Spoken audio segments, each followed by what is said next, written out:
Since pinaninindigan nyo talaga at pinoprotektahan nyo talaga, no, yung Speaker Romualdez nyo, pero kahit anong gawin nyo, lalabas at lalabas pa rin ang totoo. Panoorin natin mga Lods. Kasasabi lang niya eh. Mag-usap-usap na kayong tatlo, Pwede apat ba dyan? magkasundo muna kayo sa para... kasi linilito na ninyo kami eh. Yung signature sheets, nauna ako, yung pangalan ko. Siguro, balikan na lang ho natin yung unang pagtatagpo nyo. Di ba? Pang Valentine's Day. Pang Valentine's Day, kasi parang meron kayong love affair dalawa. Kailan ho kayong unang nagkakilala? Sa November. So, November pa. So, hindi December. Hindi December. December, I met the speaker. And we also Seryo, bakit napasok? Bakit si speaker na bigla? Akala ko hindi siya kasali. Bakit si speaker na? Nahuli ka sa sarili mong bibig, ha? Attorney Abad, November, nagkakilala kayo ni Attorney Garbin. And Mr. Oñate. Okay, so nung meeting niyo noong November, sino-sino yung mga players? Sino yung mga na-meet niyo? Si Attorney Garbin, si Mr. Oñate, itong si Argel Kabatbat. Argel Kabatbat. Yun yung farmers group. Yes, farmer. Magsasaka. Yung magsasaka. And ex-Kong din. And Ed Gulye of CORE. CORE. Constitutional Reform Movement. Bakit ayaw nyo na lang aminin, no, na ang may pakana talaga niyan ay ang Office of the Speaker, no? Si Speaker Romualdez. Grabe, talagang pinoprotektahan talaga nila, na which is halata naman.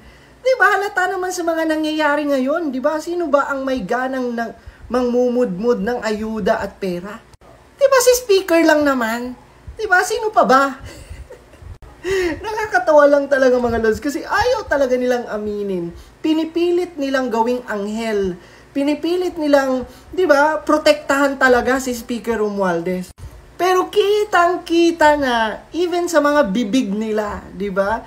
Kitang-kita mo talaga na maingat sila sa pagsasagot. Kaya lang kanina, 'di ba? Kanina nabitawan na niya ang pangalan na Speaker Romualdez.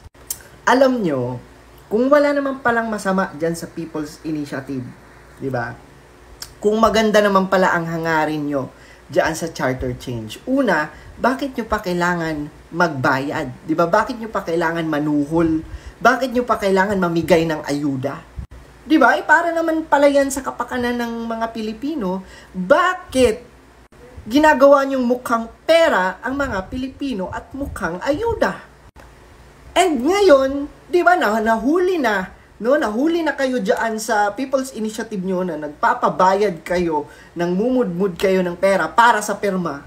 Wala nang aamin, di ba? Turuan na. Grabe talaga mga Lods. Pero halata naman eh. Sobrang halata, di ba? Na ang may pakana ng People's Initiative, ng pagmamadali, no? Ng charter change, connected lahat eh. No? Ang may pakana talaga yan, ang Kongreso. And of course, sino pa ba ang head ng Kongreso? Grabe mga Lods! Ito na ba talaga ang bagong Pilipinas?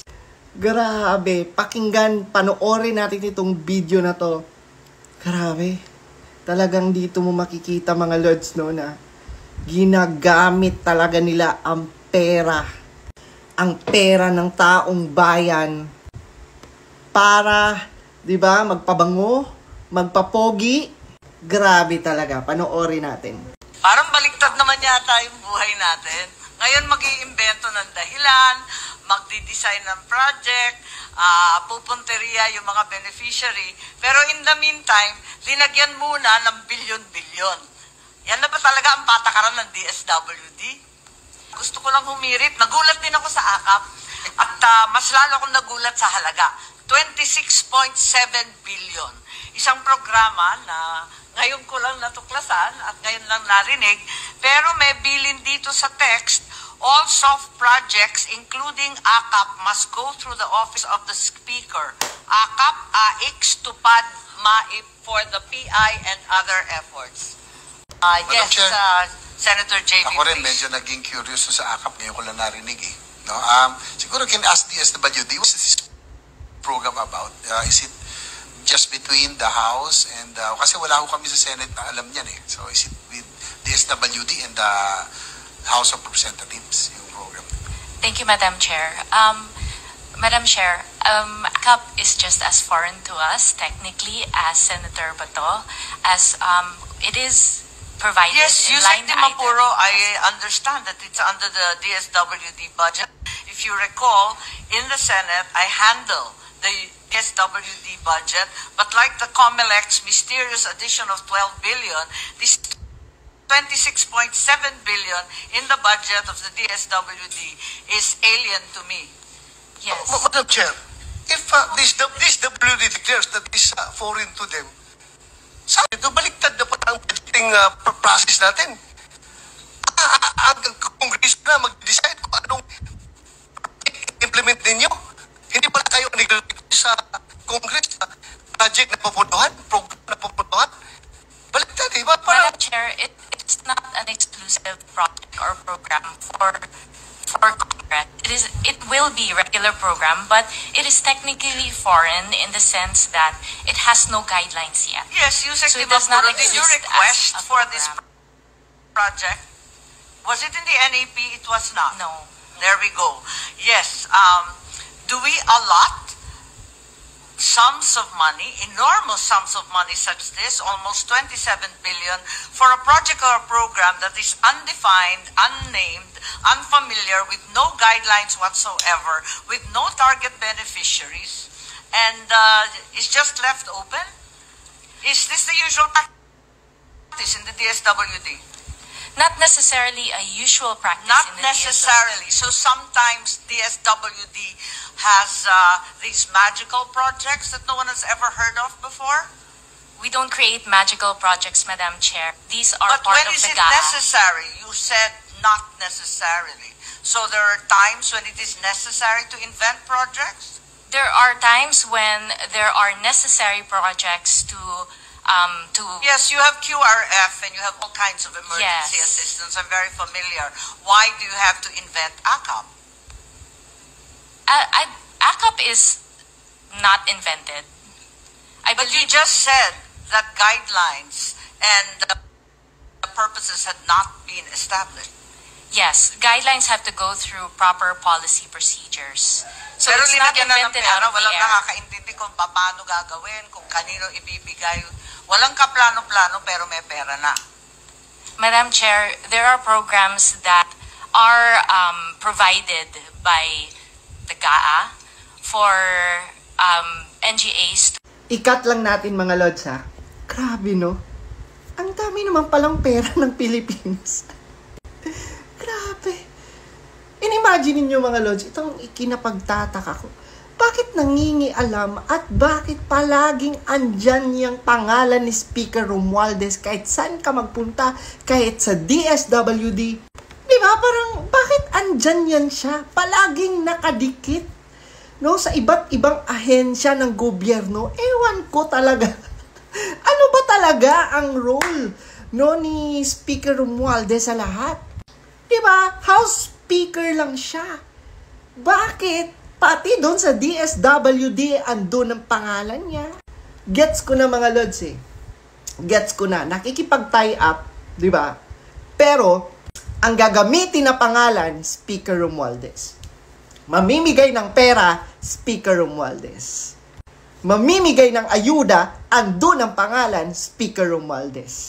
Grabe, no? Ang trabaho ng DSWD na pupunta na sa House Speaker. And imagine niyo mga lods, wala pang paggagamitan pero may pondo na. Wow! Grabe! Alam na this, gagamitin nila yan. Gagamitin nila yan. Alam niyo naman, malapit na eleksyon. Alam niyo naman, maraming may ambisyon. Maraming may malaking ambisyon ngayon. Grabe.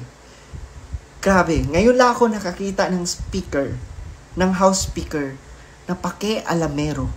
Pati sa DSWD. Lahat na lang. Grabe na talaga. No, yung parang siya yung nagde-decide pati sa health. Hahanapan natin na paraan na 50% lang ang mababayaran ng mga sa health, sa private hospital. Diba? Parang anong pakialam mo dyan? Diba? Sa mga may sakuna.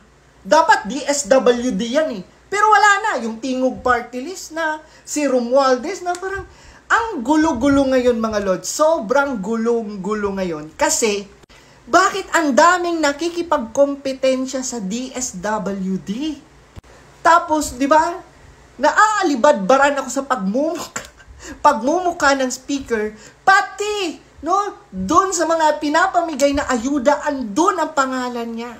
Grabe, DSWD, secretary ba siya? Welcome to Bagong Pilipinas. Ano naman na ito mga Lods? Ay, ang binoto natin si Marcos, pero bakit? Anyari? Bakit si Romualdez ngayon yung bida-bida? Dito nyo makikita mga Lods na meron talaga silang hidden agenda. Kasi hindi nila masabi-sabi bakit ba nila kailangan amyendahan ang konstitusyon. Ano yung end goal?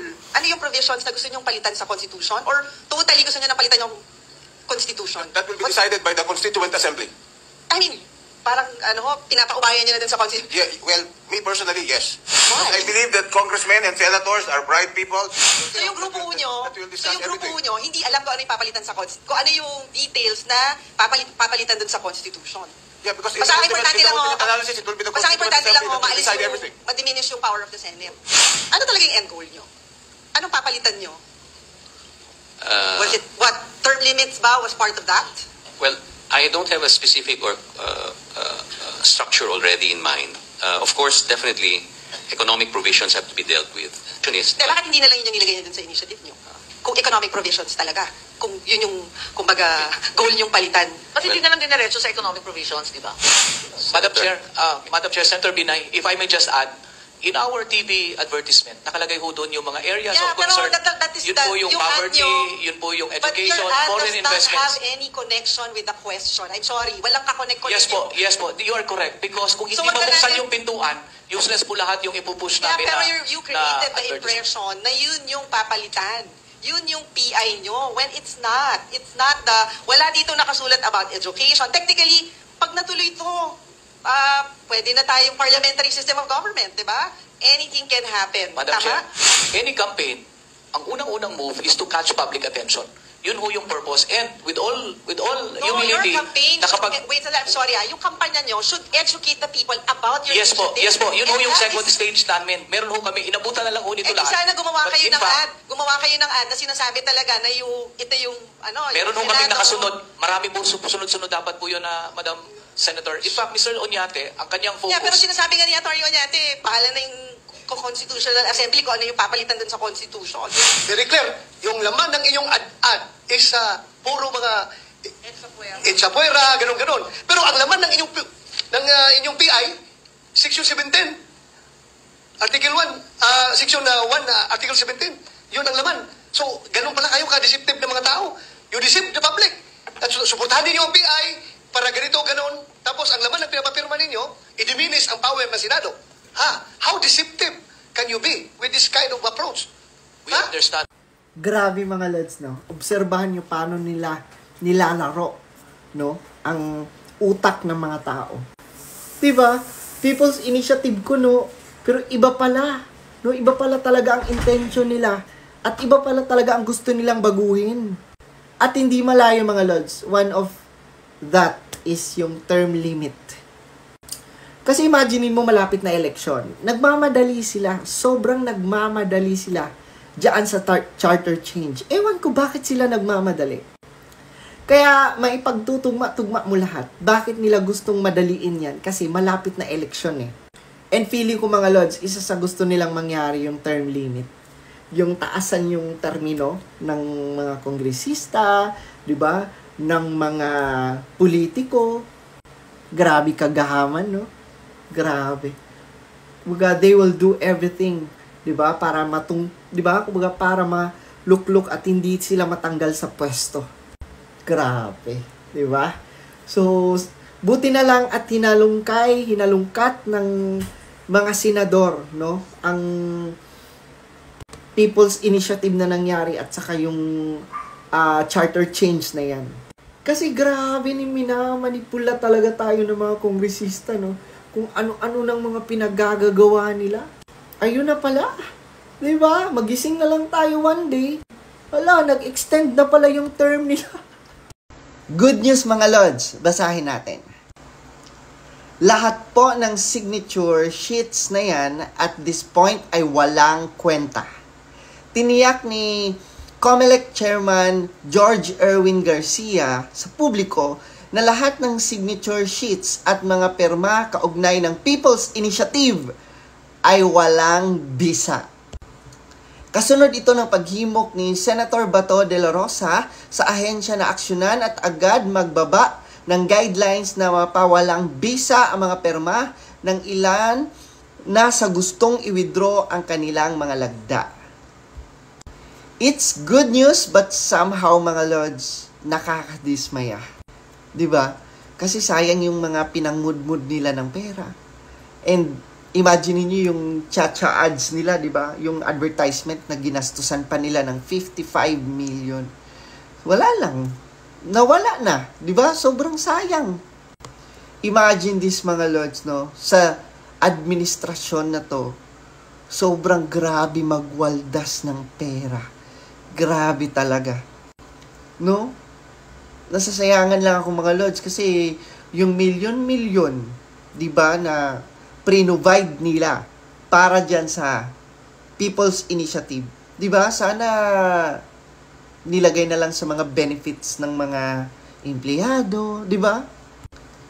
Yung pera na pinangmumudmud nila, 'di ba? At yung pera na binayad nila sa advertisement, sana, 'di ba? Sana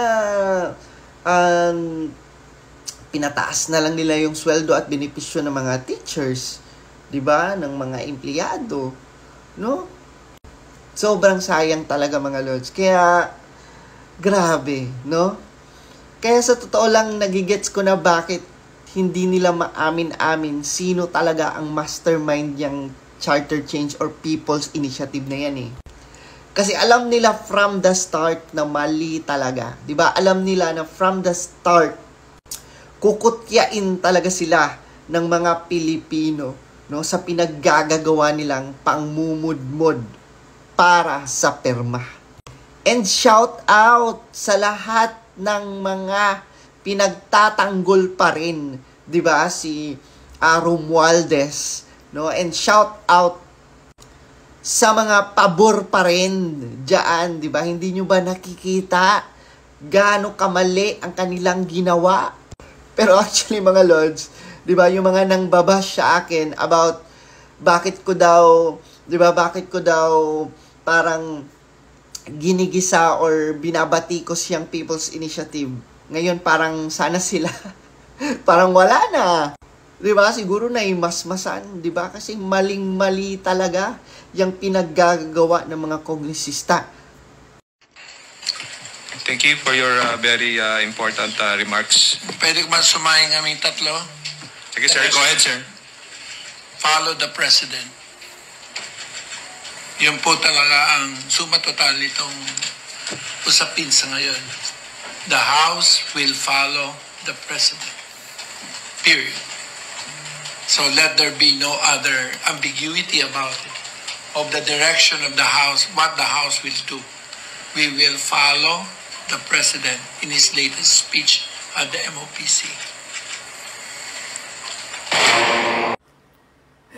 Grabe, no? Hindi ko na mag-gets eh. Nung simula, sabi ni President BBM, hindi prioridad ang charter change. 'Di ba? Yun yung sinabi niya eh. And sineconded yan ni Senator Amy na sinasabi na nga ng Pangulo, hindi prioridad ang charter change sa ngayon. Pero ngayon, nag-iba ang ihip ng hangin. 'Di ba? Feeling ko meron talagang nagsusulsul kay President BBM eh. Meron yan eh. And imagine niyo, 'di ba? Ngayon parang parang pinapamukha pa nila, 'di ba, na si President BBM talaga ang may kagustuhan, no, at may pakana, 'di ba, ng charter change.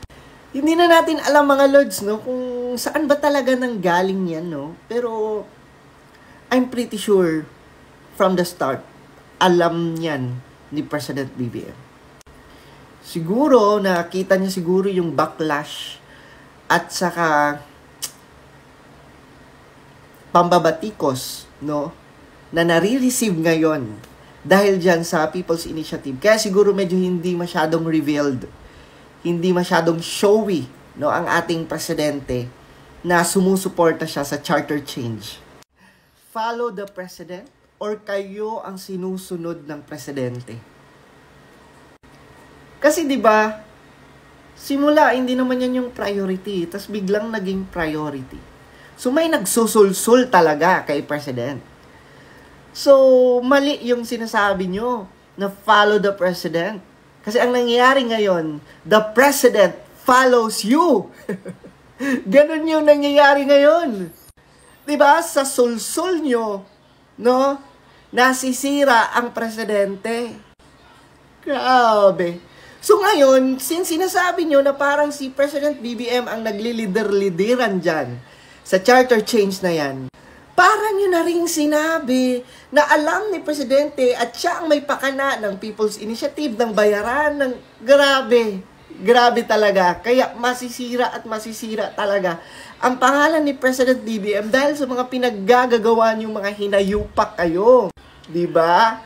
Pwede nyo namang iayos, pwede nyo namang idaan sa tama yung People's Initiative na hindi kailangan magbayad, hindi kailangan mangmudmod, hindi kailangan manuhol. Diba? Kasi at the end, ang nasisira, ang presidente. Binoto po namin ang presidente. Si President BBM ang binoto ng majority, hindi kayo. Pero kayo ang nagmamanipula kay President BBM. President BBM naman. Diba? President BBM naman, one command lang naman yan from you.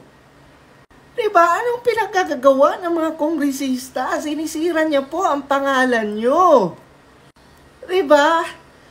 Eh, nako. Kayo na lang ang humusga, mga Lods. Pero sa nangyayari ngayon, parang hindi naman kayo sumusunod sa presidente. Diba? Minamanipula nyo ang presidente. Ang presidente ang sumusunod sa inyo. Yan ang totoo. Basahin natin ang comment niya. Sabi niya, bumibitter ka na ngayon ah. Kala ko naman, iba ka sa mga DDS. Tumulong muna kayong maipasa ang People's Initiative nang bumaba ang presyo ng bigas. Yun lang ang paraan para mawala na ang middleman na yan na nagpapahirap sa mga kababayan natin. Hindi yan puro kayo batikos. Sabi pa niya dyan, o di kayo ang may problema tapos magrereklamo kayo bakit ang mahal ng bilihin? Hulusyo. Sige nga, isipin mo ngang mabuti. Diba? Ano ba ang pwedeng maitulong ng People's Initiative sa pagbaba ng presyo ng bigas? Aber, grabe talaga yung ibang mga Lods, no? Bulag-bulagan talaga sila. Ulitin ko ulit, di ba? Wala namang masama diyan sa People's Initiative kung tamang pamamaraan ang pagkalap ng pirma. Di ba? Hindi nyo mag-gets, no?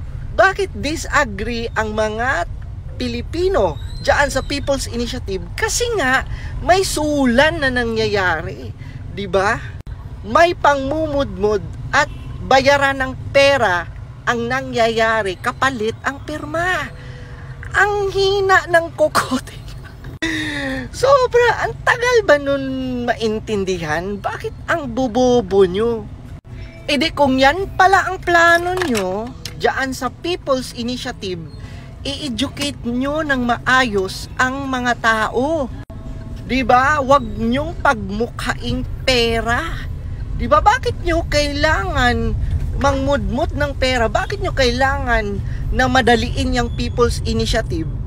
Diba? Kasi kung tama naman pala ang hangarin nyo, kung okay naman pala yung People's Initiative na yan, bakit kailangan nyo pang magmudmud? Bakit kailangan pang gumastos ng pera para sa pirma? Diba? May hidden agenda talaga sila. At ito pa ang pinaka nakakatawa sa lahat. Bakit hindi nila maamin-amin, diba, na sa kanila galing yung People's Initiative? Diba? At isa pa, kailan mo kung narinig na nagreklamo dahil mahal ang mga bilihin? Diba? Hindi naman ako nagreklamo na mahal ang bilihin kasi in the first place, kumakayod naman ako. In the first place, I can finance myself. Hindi naman sa pagmamayabang, kaya ko namang bilhin ang per kilo ng bigas ngayon. Hindi naman yan problema sa akin. Diba? Kailan ba ako nagre-reklamo? Iba-blackmail nyo pa mga tao na kesyo sumuport na lang kami sa People's Initiative para bumaba ang presyo ng bigas? Ha? So, isisisi mo sa mga tao bakit nagbahal ang presyo ng bigas? Diba? Ay, Diyos ko, ikaw, Jane Angela, ambot lang jud nimo. Paano hindi manggagalaiti ang mga tao? Paano hindi maiinis ang mga tao? Ganyan kayo mag-response. Alam mo, kung binabayaran ka man ni Tambi, sayang ang bayad sa'yo kasi ang pangit ng approach. Hindi kayo marunong. Instead na suportahan kayo ng mga tao, iniinis nyo ang mga tao.